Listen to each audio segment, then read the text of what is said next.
Alright, it's Killer J here, and yes, we're going to talk about E3 2019 and see what happened at this year's event. Basically, it's a solo podcast, basically. And what Microsoft revealed was, I believe, Ninja Fury's new game, Bleeding Edge, as well as State of Decay DLC, 2 DLC, as well as Forza Lego DLC. But the notable thing about that Microsoft's E3 was Keanu Reeves. That was the known thing about the whole thing. Keanu Reeves made Microsoft's E3 more tolerable, let's say, when he was on the stage. So basically, they had Star Wars Jedi Fallen Order, which is kind of, they said, the developer said it was inspired by Metroidvania stuff, which is good. Gears 5 is the typical, Gears of War thing that's there. They show gameplay of Battletoads, but it kind of looks like Rise of the Teenage Mutant Ninja Turtles with the art style. I kind of find looks off. Looks very fucking weird. As well as Dying Light 2, Dragon Ball Z Kakarot, which is what Vegeta called them in the show, I believe. So yeah, a flight simulator, Age of Empires Definitive Edition, Wasteland 3, which Psychonauts 2 with Tim Schafer, Borderlands 3, which that's coming out for sure, as well as the Borderlands 2 DLC, which you can get on any console that's get on Xbox One, PS4, and PC. Get the new Borderlands DLC on that time, as well as, let me see, trying to remember what Microsoft showed. They show off Blair Witch. Blair Witch game looked pretty cool. Actually, it looked like a mixture of Resident Evil 7 and Outlast. Looked pretty good for what I've seen from it there. Hopefully it delivers, because Xbox needs stuff to play on their system. Not reindeer games, believe it or not. Not no fucking reindeer shit. Okay, so we're gonna go over. We did Microsoft's. We're gonna go over Bethesda's. The known thing about Bethesda is they had Wolfenstein Cyberpilot, which that's a PlayStation VR game, I'm pretty sure, I'm thinking. They had Doom Eternal, which Doom Eternal looks badass as hell. As well as Wolfenstein Youngblood. And as well as Commander Keen, which is a mobile version, which, meh. Elder Scrolls, Blades, Fallout 76. I'm not talking about that. Shitty game. Rage 2.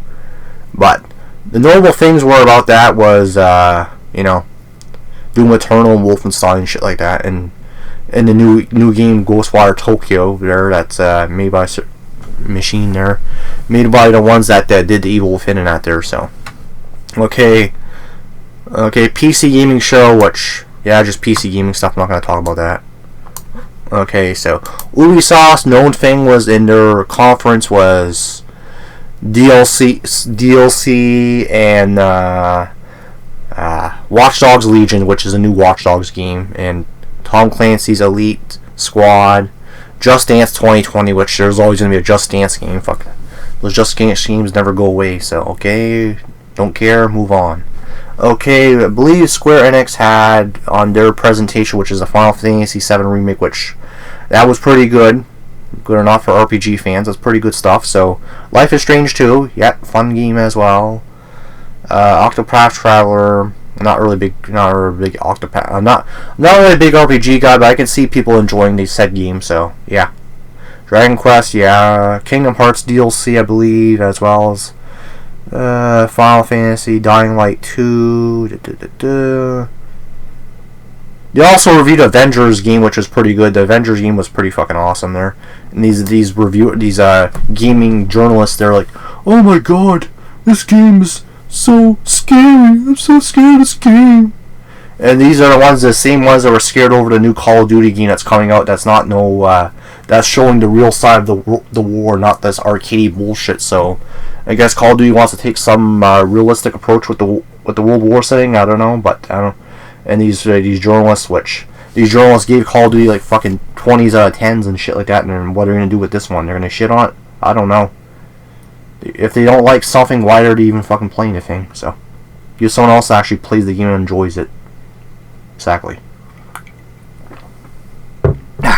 Okay, so Nintendo had Witcher Wild Hunt, their third Witcher game, which that was rumored, as well as Smash Bros. Ultimate DLC, which we had one of the other characters, Dragon's Quest, Zelda Link's Awakening, Trails of Mana, which is a Secret Mana collection, Fire Emblem, Resident Evil 5 and 6, as well as Resident Evil 1. No More Heroes Free is there. That's nice. Contra Rogue Corps is back, which is a sequel to Contra Hard Corps, I believe. As well as a Contra Anniversary Collection, Damien X Mechama. Panzer Dragoon is back. Pokemon, as well as Astral Chain. And Marvel Ultimate Alliance deferred, as well. Mario and Sonic Olympic game, which, yeah. Of course, there's going to be a sequel to Breath of the Wild. Yeah, that's obviously happening.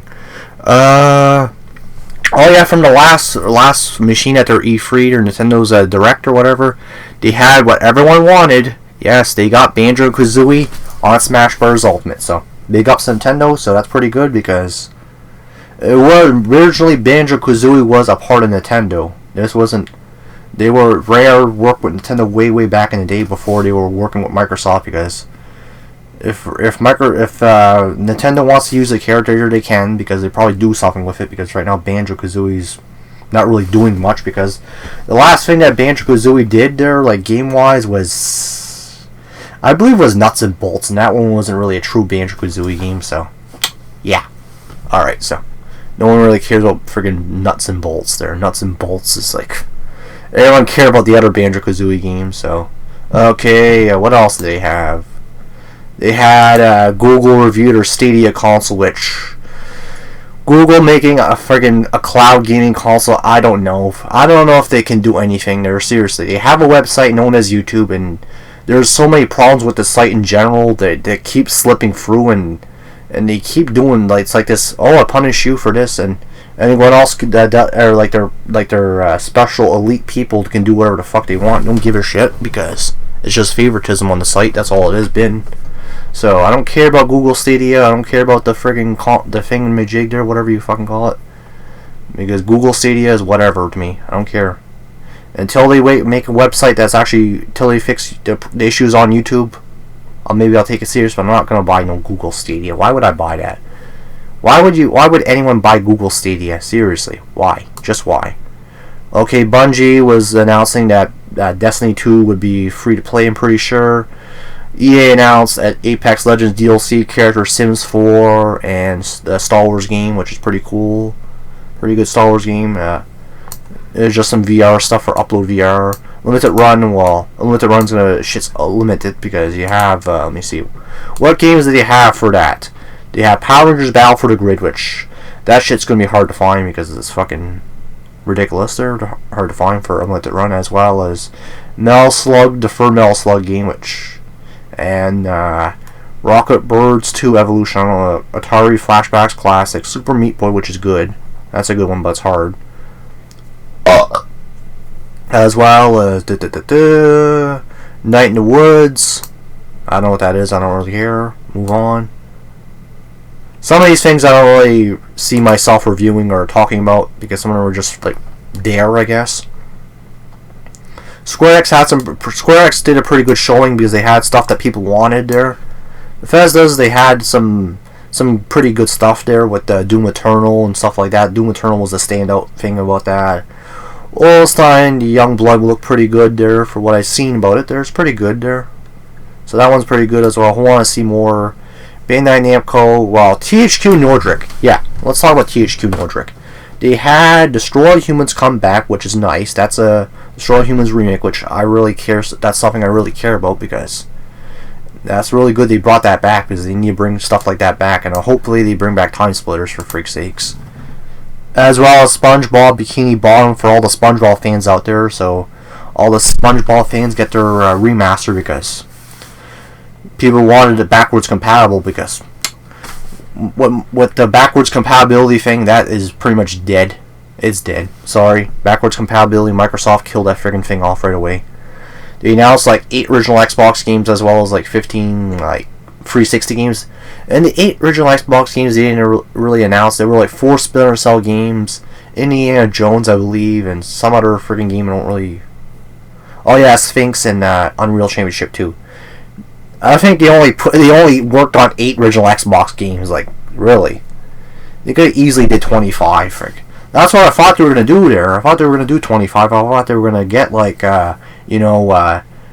Warner Brothers' fucking machine there, the MK games and Suffering games and stuff like that, all the old Midway classics as well as Time Splitters and Strolling Humans 2 and stuff like that people really wanted. As well as some of old Microsoft's own stuff like Project Gotham Racing and this and that.